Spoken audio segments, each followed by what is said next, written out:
Jag börjar med att gå ur det. Okej.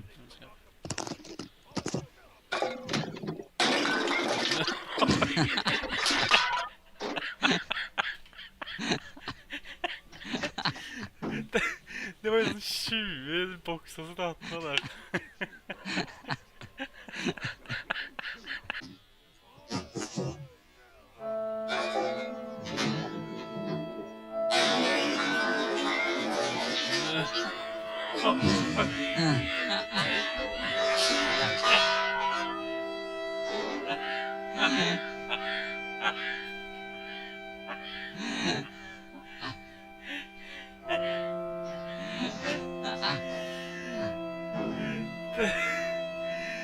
Det var jo sånn 20 bokser som tatt på der.